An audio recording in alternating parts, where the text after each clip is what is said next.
Armario de Palabras, una producción del Espacio de Literatura Infantil y Juvenil de Mendoza.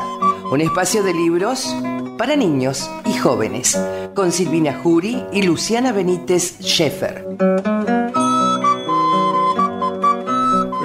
Aquí está Luciana Benítez Schaeffer porque Silvina Jury está todavía con los horarios cambiados, sí, digamos, por decirlo rápidamente, porque acaba de ser mamá. Sí, con Ana Luisa ahí creciendo cada vez más. Exactamente. Bienvenida, buenas tardes. Bueno, muchas gracias. Bueno, hoy queríamos de algún modo recordar el 2 de abril, que fue una fecha muy triste para todos los argentinos. El tema de la guerra de Malvinas siempre trae como un montón de recuerdos y de situaciones, sobre todo para los que han vivido o perdido gente en esa guerra tan injusta y tan triste. Y buscando material, descubrimos que no había mucho material para niños y jóvenes sobre esta temática, o sea que es algo que todavía no está muy asumido. Nos dimos cuenta de que sí había escritos muy antiguos referidos a la guerra. Entre ellos queríamos mencionar a la Eneida de Virgilio, que siempre que un joven moría en una de las batallas que menciona, él hacía la comparación con las flores cortadas, con el hecho de que la naturaleza no había previsto que esa flor fuera arrancada por una mano asesina, y bueno, un poco al morir los jóvenes siempre... Lo antinatural. Sí, esa sensación de que podría haber sido tan hermoso que siguiera viva tanta gente. El crecimiento frustrado. Claro, en la flor de la juventud de pronto se arranca una vida que tendría que haber seguido dando frutos. Y que es bella, por otra parte, ¿no? Claro, sí, es una imagen muy fuerte, por eso también queríamos mencionarla. Y yendo un poco más a lo que es la literatura actual, infantil y juvenil, relacionando un poco esta idea con la guerra en general, recordamos a un autor que es Elzbieta, ese es el apodo, que escribió e ilustró un libro llamado Flon Flon y Musina, que es la historia de dos conejitos pequeños, de la editorial SM, El barco de vapor. ¿De dónde es el autor?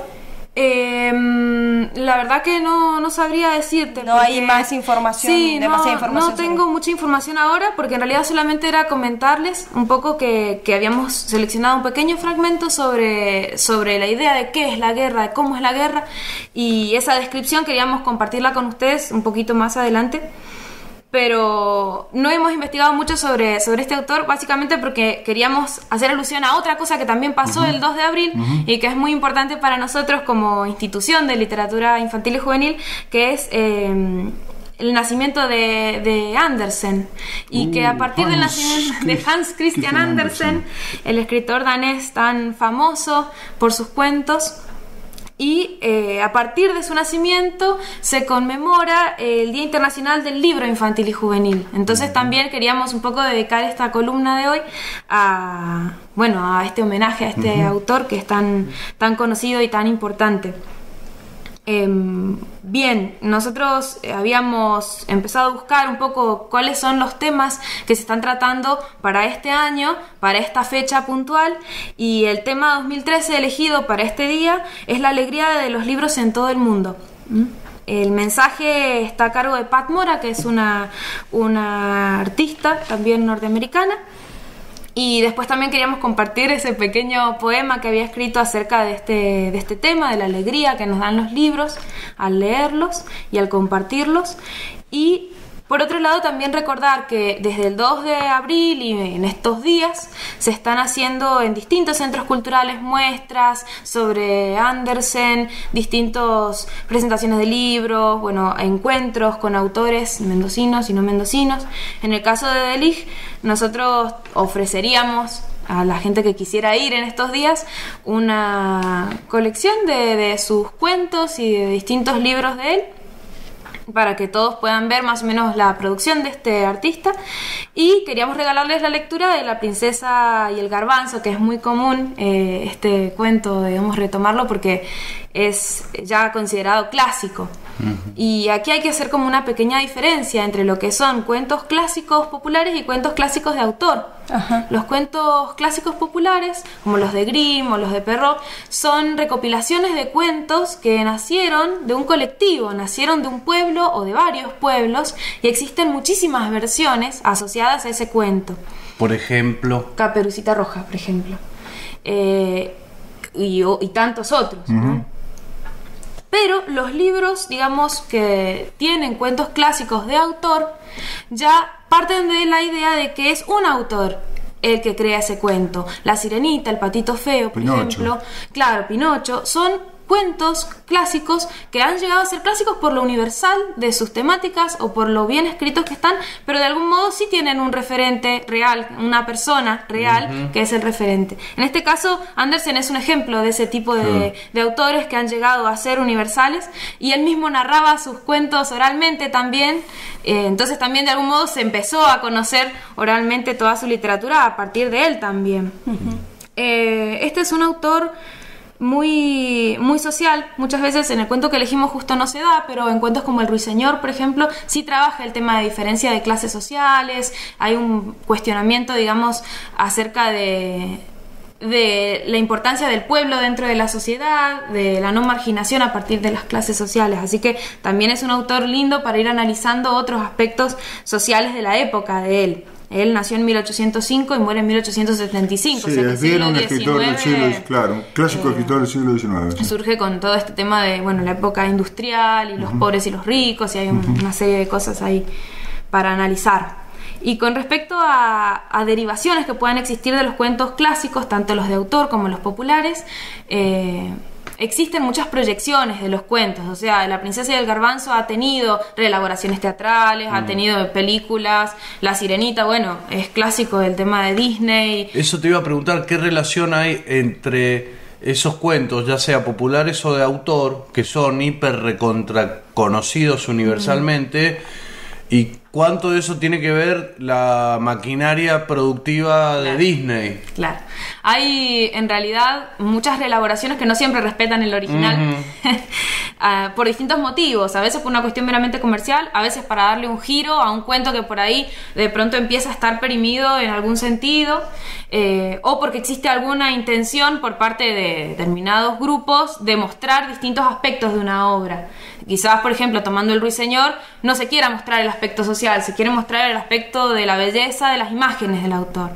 Este autor era un autor que viajó mucho, entonces tiene muchísimas imágenes, es muy plástico en sus escritos. En ese sentido es una reinterpretación también de alguna manera de autor, porque no es que, digamos, se minimiza la obra, sino que se la releva en alguno de sus aspectos. Claro, se ve otro aspecto u otro ángulo relacionado con la obra, y existen muchas proyecciones que también son derivaciones de las obras. En ese sentido queríamos aprovechar para dar un pequeño comentario, un chivo.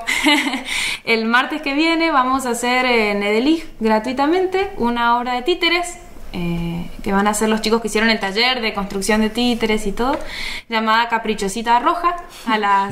Es una proyección obviamente de Caperucita Roja. Caprichosita Roja, a las 16:30, gratuito es. Y antes de eso va a haber cuentos, distintas derivaciones del cuento Caperucita Roja, para todos los que quieran ir a escuchar, a conocer el espacio, por si quieren. ¿Qué es eso? Que está grabado al domicilio.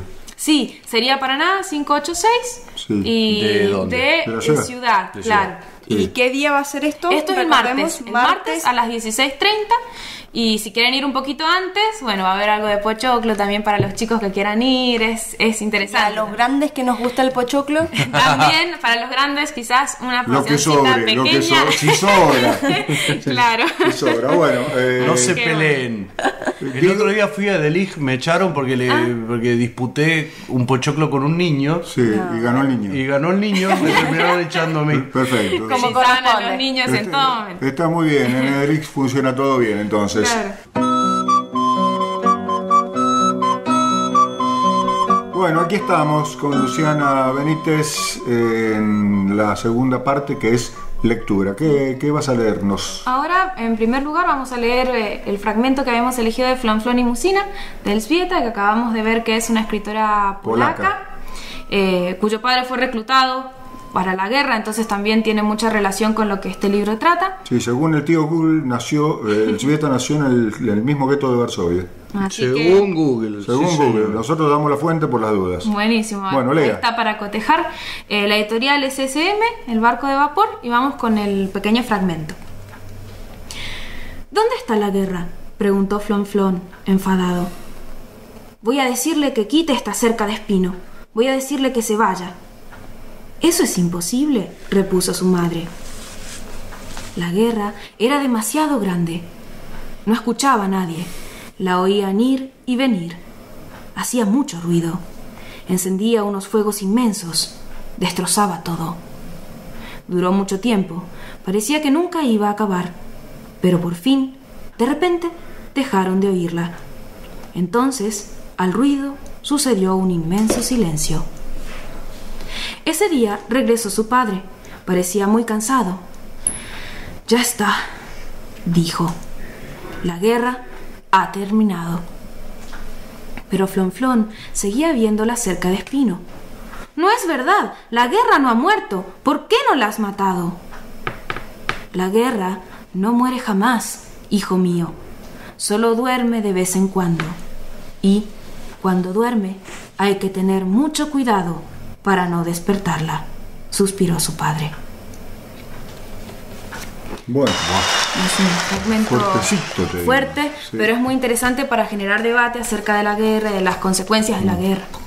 Ahora vamos con el mensaje de Pat Mora por el Día Internacional del Libro Infantil y Juvenil, que es un pequeño poema con la temática esta de la alegría de leer libros. Leemos juntos, tú y yo. Vemos que las letras forman palabras y las palabras se convierten en libros que estrechamos en nuestras manos. Oímos susurros y ríos bulliciosos en sus páginas, osos que cantan graciosas melodías a la luna. Entramos en misteriosos castillos y de nuestras manos suben hasta las nubes árboles florecidos. Vemos niñas valientes que vuelan y niños que atrapan estrellas. Leemos juntos, tú y yo, dando vueltas y vueltas, recorriendo el mundo con la alegría en los libros. Qué bonito. Sí, es Qué bonito. Un resumen un poco de ahora vamos a Andersen. Y ahora vamos a La princesa y el garbanzo, que es el texto que habíamos elegido de Andersen. Hace muchos años, un joven y gallardo príncipe decidió casarse. Su pueblo deseaba que lo hiciera porque el rey era ya viejo y el príncipe debía tomar una esposa que le diera herederos. Comenzó entonces la búsqueda de una princesa de tan noble señor. Había muchas, y el príncipe recorrió el mundo entero. Pero no acababa de encontrar lo que quería, porque siempre tenía sus dudas, y no estaba muy seguro de que aquellas hermosas jóvenes que le presentaban fueran verdaderas princesas, así como él era un príncipe verdadero de vieja estirpe. De manera que regresó a su país, muy triste, sin haber encontrado la auténtica princesa con la que quería casarse. Contó el viaje a sus padres y allí quedaron los tres muy cabizbajos en la gran sala dorada y silenciosa, porque los cortesanos, mudos, se habían quedado cariacontecidos en los rincones. El rey se acariciaba la barba, pensativo. La reina contemplaba el techo, cavilosa, y el príncipe se paseaba tristemente mirando llover. Porque aquella tarde se había desencadenado una espantosa tormenta. Tronaba y relampagueaba, el viento sacudía las copas de los árboles y en los cristales tamborileaba la lluvia. Estaba tan triste la sala en la penumbra que los cortesanos y los criados se fueron a dormir. Y en ese momento, ¡toc, toc!, llamaron a la puerta del palacio. El rey se levantó lentamente y fue a abrir. ¿Y qué encontró el anciano monarca? Pues nada menos que una pobre princesa calada por la lluvia y aterida de frío que le pedía albergue. Estaba empapada, el agua le chorreaba por los cabellos, se le metía por el borde de los zapatos y le salía por los altos tacones. Su aspecto era lamentable, pero ella aseguraba que era una princesa. «Yo me encargaré de averiguar si eso es verdad», se dijo la reina. Sonrió a la joven, la atendió con mucha amabilidad y le ofreció ropa para cambiarse. Después le hizo servir una taza de té bien caliente junto a la chimenea.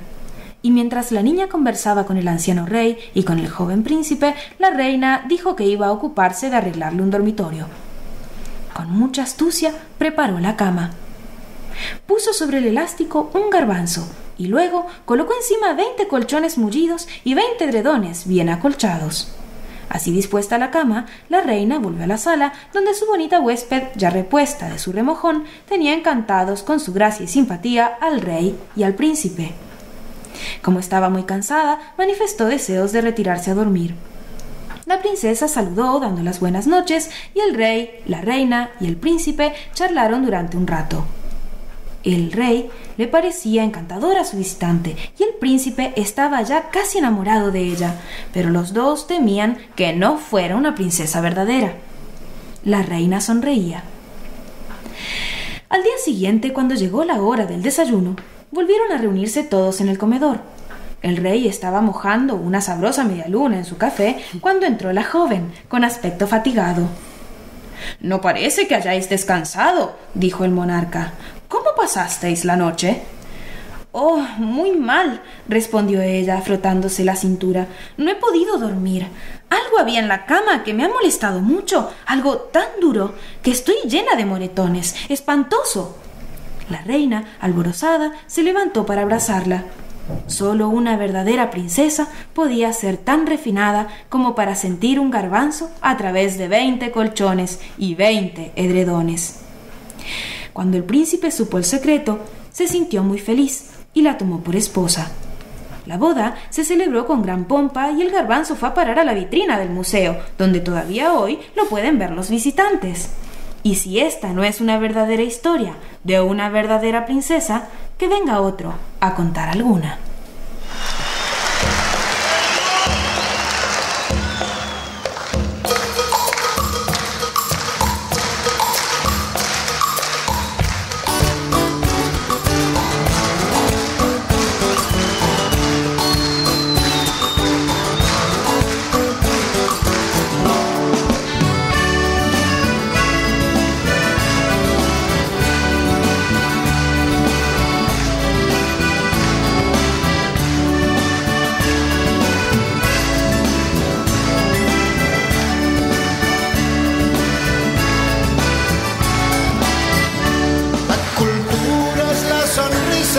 Que brilla en todos lados, en un libro, en un niño, en un cine o en un teatro.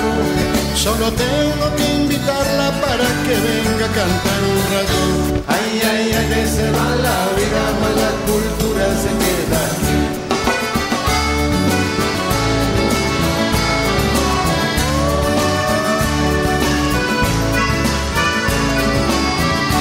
La cultura es la sonrisa para todas las edades. Puede estar en una madre, en un amigo o en la flor, o quizás se refugie en las manos duras de un trabajador. Ay, ay, ay, que se va la vida, más la cultura se queda aquí.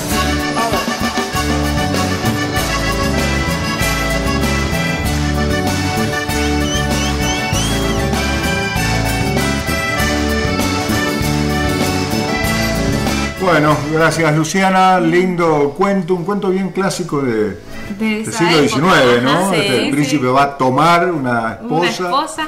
Y la princesa así lo sabe, por lo tanto está recorriendo a ver si... Sí, además tiene que... si la toman de esposa. Pensaba que la princesa tiene que demostrar que es una princesa, claro. Pero el príncipe no tiene que demostrar nada, que se la banca, por ejemplo. Por supuesto. Está bueno. Qué interesante. Sí, Está bien. ¿Usted iba a decir algo? No, un datito por lo que estábamos hablando. La señora Elzbieta, que es la autora del cuento que leyó primero Luciana, murió el año pasado, a los 88 años, y su nombre era Wisława Szymborska. Bueno. Y sí, era polaca y había sido premio Nobel de Literatura.